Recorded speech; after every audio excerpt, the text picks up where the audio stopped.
학개서 1장 1절에서 6절까지 교독합니다. 학개서 1장 1절에서 6절. 다리오 왕 제2년 여섯째 달 곧 그 달 초 하루에 여호와의 말씀이 선지자 학개로 말미암아 스알디엘의 아들 유다 총독 스룹바벨과 여호사닥의 아들 대제사장 여호수아에게 임하니라. 이르시되 만군의 여호와가 이같이 말하여 이르노라. 이 백성이 말하기를 여호와의 전을 건축할 시기가 여호와의 말씀이 선지자 학개에게 임하여 이르시되 이 성전이 황폐하였거늘 노리냐. 그러므로 이제 만군의 여호와가 이같이 말하노니 너희는 너희 행위를 살필지니라. 너희가 많이 뿌릴지라도 수확이 적으며 먹을지라도 배부르지 못하며 마실지라도 흡족하지 못하며 입어도 따뜻하지 못하며 일꾼이 싹을 받아도 그것을 구멍 뚫어진 전대에 넣음이 되었느니라. 아멘. 할렐루야. 한번 고백합시다. 우선순위를 지키는 자의 복.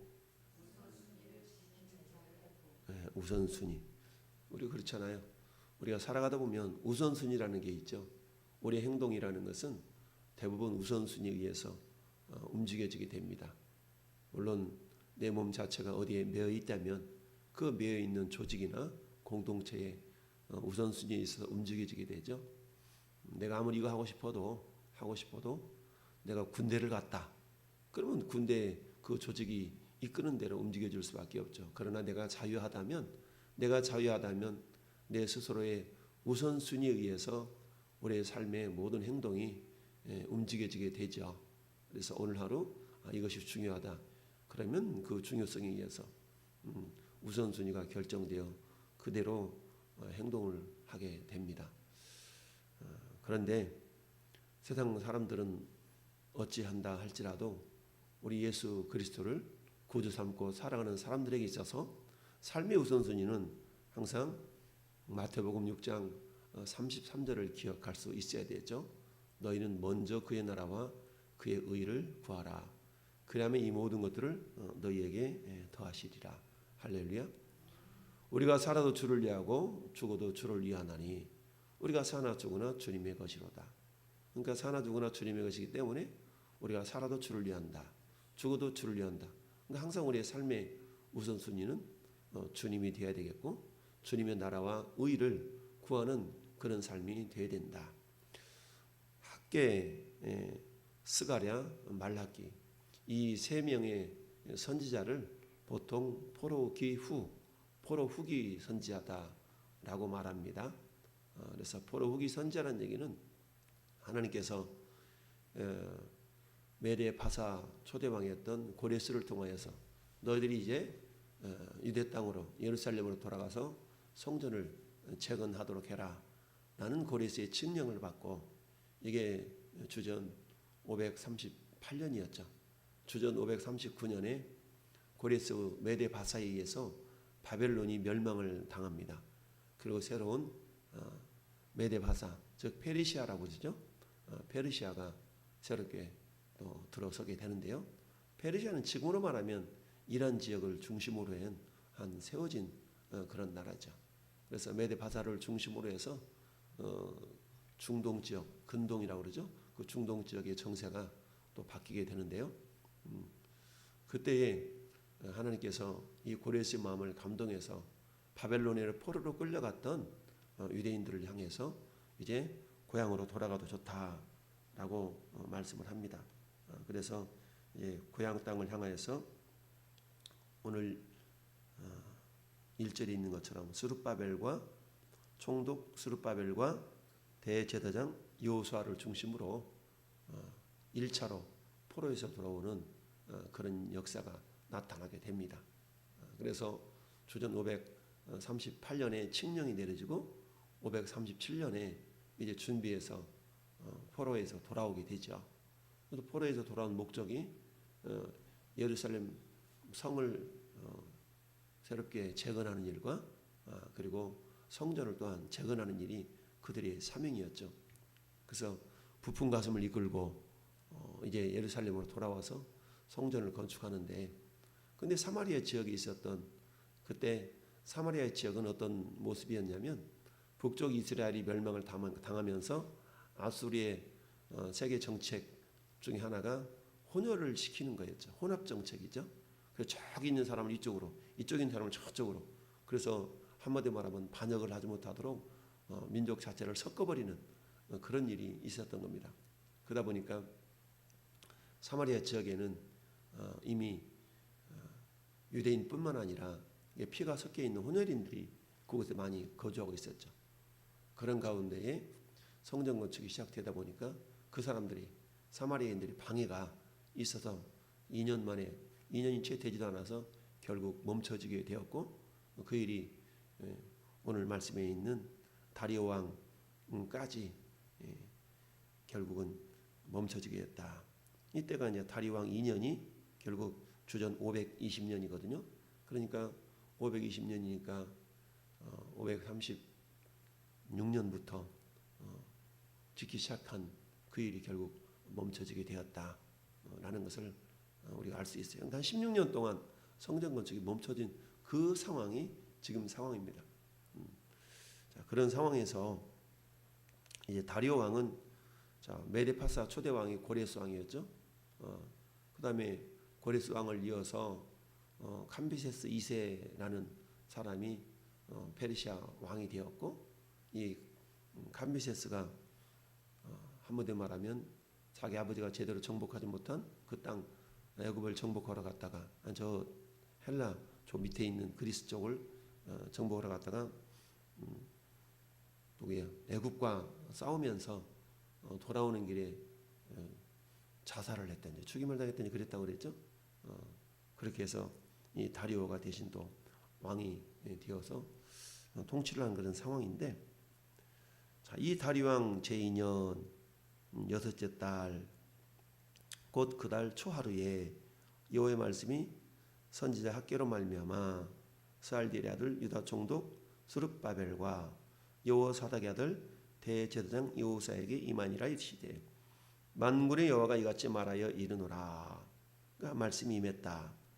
총 학개에서는 2장으로 되어 있는 짧은 소선지서라고 얘기하죠. 대선지서, 소선지서 이렇게 얘기하는데, 대선지서는 예언의 분량이 많으면 대선지서라고 얘기하죠. 예레미야, 에스겔, 다니엘 뭐 이런 선지서를 보통 대선지서라고 얘기하고요. 나머지 성경을 소선지서라 이렇게 표현하는데, 그 중에 한 성경이 학개서이다. 이 학개라는 말은 이름이 축제에 이런 뜻이죠. 축제.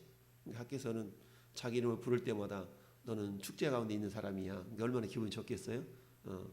어제 사개오가 너는 순결한 자야, 순결한 자. 얼마나 들을 때마다 그런 이름을 부를 때마다 그런 의미를 자기가 또 받으면서 얼마나 고민했겠어요. 나는 순결한 자인데 순결하지 못한 삶을 살고 있으니까 얼마나 고민스러웠겠어요. 그러다가 결국 예수님을 찾고 만나는 그런 은혜가 있었던 건데, 마찬가지로 하나님께서 삭개를 이제 선지자로 부르시고 내 백성에서 말하라고 그랬는데, 자, 오늘 본문은 지금 하나님이 잔뜩 지금 화가 난 상황이에요. 왜 화가 난 상황이냐면 고레스라는 사람을 통해서 지금 무너져 있는 성전과 성곽과 예루살렘 성을 재건하도록 사람들을 보냈는데, 이제 그 일이 방해 공작이 있다고 그래가지고 멈춰져 버린 지가 벌써 16년이 흘러갔으니까, 10년이면 강선도 변한다고 그랬잖아요. 근데 16년 동안 지금 성전 재건 공사가 멈춰져 버렸으니까 하나님은 기껏 내가 너희를 고레스라는 사람을 통해서 예루살렘으로 보내고 그걸 건축하라고 재건하라 그랬는데 그 일이 멈춰졌으니까 하나님의 마음이 속상한 거야. 그래서 어떻게 말하고 있냐면 2절 말씀에 만군의 여호와가 이같이 말하여 이르노라. 이 백성이 말하기를, 그거는 마치 뭐하고 똑같냐면 누가복음 15장에 탕자의 비유가 나오죠. 탕자 비유가 나오는데 둘째 아들이 멀리 갔다가 회개하고 돌아오잖아요. 회개하고 돌아오면 형이라는 사람이 회개하고 돌아온 동생을 어떻게 해야 돼요? 아버지 마음으로 기쁘게 맞아줘야 되잖아요. 그런데 그렇지 않고 기분 나빠가지고 아니 이 아들이 이 아들 내 동생이라고 그러지 않고 이 아들이 이렇게 얘기하는 것과 똑같아요. 지금 하나님께서 보통 자기 백성을 얘기할 때는 내 백성 이렇게 우리 하나님이 부르시는데 2절에서는 뭐라고 불러요? 이 백성이 말하기를. 하나님이 잔뜩 화가 나셔가지고 이 백성. 우리가 보통 그러잖아요. 우리 자식들이 속썩이 그러면 너 왜 그래? 이런 거죠. 이놈의 자식이 마치 남처럼 이놈의 자식이 이놈의 기집애가 막 이러잖아요. 속상할 때 표현하는 그 표현이 2절에 나타나 있어요. 만군의 여호와가 말하 이르노라 이 백성이 말하기를 여호와의 전을 건축할 시기가 이르지 아니하였다 하느니라. 이르지 아니하였다. 마치 여우가 신포도 이야기 있죠. 포도나무에 포도가 먹음직스럽게 달려 있는데 여우가 그 포도를 따먹으려다가 이 키가 안 닿아가지고 결국 따먹지 않으면서 침을 질질 흘리면서 하는 소리가 뭐라고 그래? 저 포도는 실 거야. 쉬어서 먹으면 안 될 거야. 그러면서 여우가 갔다는 그런 이야기가 있죠. 신포도 이야기. 여우와 신포도 이야기. 포도는 잘 익었지만 자기가 따먹지 못하니까 합리화, 정당화를 시키는 거야. 저건 아마 쉬어 터져가지고 못 먹을 거야. 이러면서 갔다는 거야. 그런 것처럼 지금 이스라엘 백성들이 어떻게 하고 있어요? 여호와의 전을 건축할 시기가 이르지 아니하였다 하느니라. 아직 때가 아닌가 봐. 이런 거예요. 하나님은 가서 실컷 건축하라고 보내놨더니 아직 때가 아닌가 봐. 그러면서 멈추고 있는데 그 상태가 16년이 지났다. 그러니 하나님께서는 마음이 답답하죠. 그래서 학계 선제를 통해서 뭐라고 해요? 야, 너만 한번 내 말 좀 들어봐. 너희 좀 내 말 좀 들어봐. 라고 하면서 하나님이 학계 선지자에게 말씀하신 겁니다. 그 내용인즉슨 4절에 이 성전이 황폐하였거늘 너희가 이때에 판벽한 집에 거주하는 것이 옳으냐. 그러므로 이제 만군의 여호와가 이같이 말하노니 너희는 너희의 행위를 살필지니라. 아멘. 너희 행위를 살펴라. 한마디로 말하면 뭔 겁니까? 실컷 성전 건축하라고 보내놨더만 성전 건축은 약간 방해가 있으니까 그냥 멈춰버리고 지금 뭐하고 있는 거야? 자기들 집 지키면 바쁜 거야. 자기 살아갈 집만 번듯번듯하게 지금 지어나가는 겁니다. 16년 동안 자기 집만 세워나가는데 이렇게 했으니까 여기서 판벽한 집이라는 것은 그 당시에 집을 완벽하게 세우고 이제 지붕을 딱 덮는 상태, 이를 갖다가 판벽한 집이라 그러거든요. 그러니까 성전 건축은 허다 말고 내팽개쳐 놓고 자기들 집 짓는 데만 빠르니까 주님이 너희들이 본래 목적이 뭔지 아냐 이러면서 지금 학계의 선제를 통해서 책망을 하고 있는 겁니다. 그러면서 너희는 너희 행위를 살필지니라. 너희가 지금 니네 잘 먹고 잘 살겠다고 네가 기껏 사명 줘서 보내놨더구만 그 사명은 감당하지 아니하고 니네 집 짓는 데만 집 단장하는 데만 정신 팔려 있냐 이러고 지금 책망을 하고 있는 겁니다. 그러면서 그 일 때문에 지금 너희들이 어떤 현상이 나타나는 줄 아느냐? 6절에 너희가 많이 뿌릴지라도 수확이 적으며 먹을지라도 배부르지 못하며 마실지라도 흡족하지 못하며 입어도 따뜻하지 못하며 일꾼이 싹스를 받아도 그것을 구멍 뚫어진 전대에 넣음이 되느니라. 이런 형편이 되었지 않냐. 그 이유가 뭐다? 너희가 너희의 삶의 우선순위를 잘못 설정했기 때문이다 라고 얘기합니다. 그러면 오늘 본문의 제목이 우선순위를 지키는 자의 복이라고 했으니까 그렇다면 너희는 너희 행위를 살펴봐라.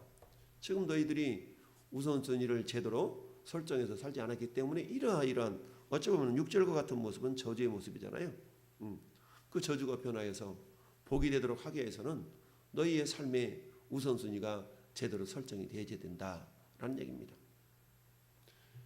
이것은 예수 믿지 않는 사람들을 향한 말씀이 아니라 나름대로 예수 믿고 그래도 1차 포로기에 돌아왔던 사람은 총독 스룹바벨을 중심으로 한 대제사장 여호수아, 그리고 나머지 사람들은 나름대로 성전 재건에 대한 소망을 품었던, 나름대로 믿음이 출중했던 사람들의 모습이었던 거예요. 근데 그들이 방해가 있다고 그래가지고 금방 그냥 그것은 뭐겠습니까? 마태복음 13장에 네 종류의 마음의 밭 가운데 돌짝과 같은 밭이겠죠. 돌짝과 같은 밭이. 그래서 어때요? 막 예수 믿고 신앙생활 잘 하려고 그러는데 말씀으로 인하여 환난과 박해가 일어날 때는 곧 넘어지는 자요.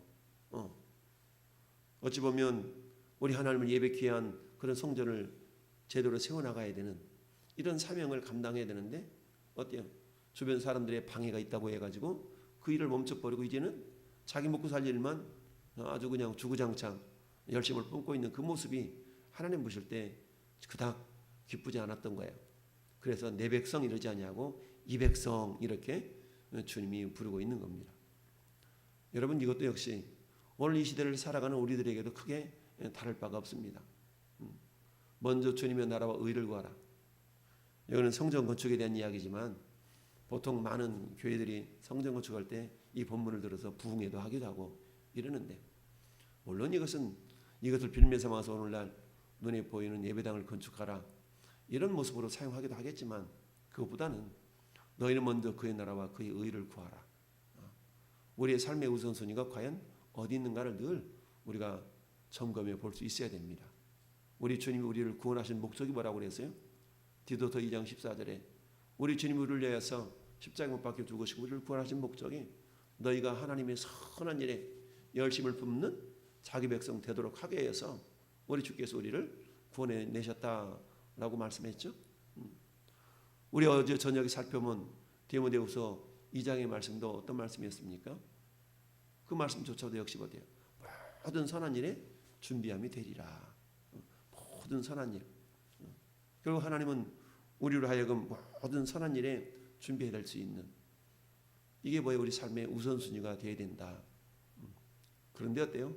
내 먹고 사는 일에만 열심을 뿜고 전혀 주님의 일에 관심이 없다면 이건 주님으로부터 책망받을 일이고 어떤 결과가 빚어질 수 있다고요?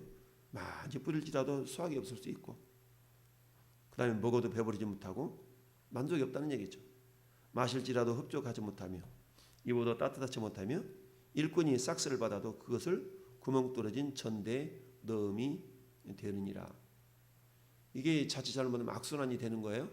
그러다 보니까 어때? 더 세상 일에 취해 있고 더 세상적인 걸 추구하게 되죠. 그러다 보니까 점점 더 주님과는 멀어지는 이런 악순환이 일어날 수 있는데, 이걸 깨달아야 되는데 이걸 깨닫지 못한다 그러면 계속 이 악순환 속에 빠져드는 겁니다. 그러니 믿음은 다 팔아먹고 결국 어때요? 믿음에서 떠나 자기 먹고 사는 쪽으로만 힘쓰고 살아가는 이런 어떤 어리석은 모습을 우리가 바라볼 수가 있다라는 얘기입니다. 그런데 우선순위를 지키는 자들에게는 하나님께서 복을 역사하시는데 그 반대의 모습으로 하나님께서 복을 역사하실 수 있다. 그럼 어때요? 많이 뿌려도 수확이 적은 것이 아니라 적게 뿌려도 수확을 많게 해주실 것이요. 먹어도 배부르지 못하는 것이 아니라 먹으면 배부르게 되겠고, 마시면 흡족하며 입으면 따뜻하고, 그리고 어때요? 삭스를 받아도 그것이 구멍 뚫어지지 아니하니까 내가 어떻게 하나하나 더 모아지는 그런 은혜가 임하게 된다라는 겁니다. 사랑하는 성도 여러분, 11월이 시작됐습니다. 11월 한 달 동안에 너희 행위를 살필지니라. 할렐루야. 우리의 행동을, 우리의 삶의 모습을 한번 돌아보면서 나는 과연 내 삶의 우선순위가, 너희는 먼저 그의 나라와 그의 의를 구하라. 그리하면 이 모든 것들을 너희에게 더하시리라. 할렐루야. 더하시리라. 여러분, 시편 127편에 주님 뭐라고 말씀하셨습니까? 아무리 여호와께서 성을 지키지 아니하시면 지키는 자의 수고, 파수꾼의 수고가, 파수꾼에 깨어 있음이 헛되다. 여호와께서 집을 세우지 아니하시면 세우는 자의 수고가 헛되며, 여호와께서 성을 지키지 아니하시면 파수꾼의 경성함이 헛되다라고 말씀하고 있습니다. 결국 하나님이 도와주시고 지켜 주셔야만 된다라는 얘기입니다. 우리 인생이, 이 땅의 인생 100년, 많이 살면 100년이라고 할 수 있지만 이 100년이라는 세월은 어때요? 하나님의 영혼의 관점에서 본다면 금방 흘러가는 세월인 것을 우리는 알아야 되죠. 근데 이 100년이 우리 인생의 모두인 것처럼 살아가는 어리석은 인생이 얼마나 많습니까? 그러나 100년의 시간을 투자해서 영원한 생명, 영생을 얻는 것은 엄청난 투자요, 엄청난 지혜로움의 모습이다. 따라서 그렇게 우리에게 영원한 생명을 공급하신 그 하나님의 은혜를 안다 그러면 우리의 삶의 우선순위는 날마다 깨어서 먼저 주님의 나라와 주님의 의를, 여러분 그래서 주님이 가르쳐준 기도에서 뭐라고 말씀합니까? 오늘날 우리에게 일용할 양식을 주옵시고, 오늘날 우리에게 일용할 양식을 달라고 우리가 기도하라고 그러잖아요. 일용할 양식은 뭐예요? 먹고 사는 때거리 위하여 기도하라는 얘기가 아니라 날마다 주님, 내가 어떻게 하면 주님의 선한 일을 감당할 수 있을까요? 내가 오늘도 주님의 선한 일, 먼저 주님의 나라와 의를 이룰 수 있는 그 일이 무엇인가를 기도하라는 거예요. 할렐루야. 그럴 때 나머지 것들을 우리에게 덤으로 이루어 주시는 그런 역사가 있는 줄을 믿고, 11월 한 달 동안에 하나님 너희 행위를 살피라 하신 주께서 먼저 주님의 나라와 의를 구함으로 말미암아서 우리의 삶의 우선순위가 항상 주님의 영광을 위하는, 주님을 기쁘시게 하는 그런 어떤 믿음의 자세가 갖춰진다면 반드시 하나님께서는 6절이 변화해서 은혜가 6절이 변화해서 축복이 되는 그런 역사가 우리 모든 공동체 가운데 임하게 된 줄로 믿습니다. 이런 은혜가 이 아침 깨어 주를 찬양하는 우리 모든 성도들 가운데 임하기를 예수님의 이름으로 축원을 드립니다. 아멘. 아버지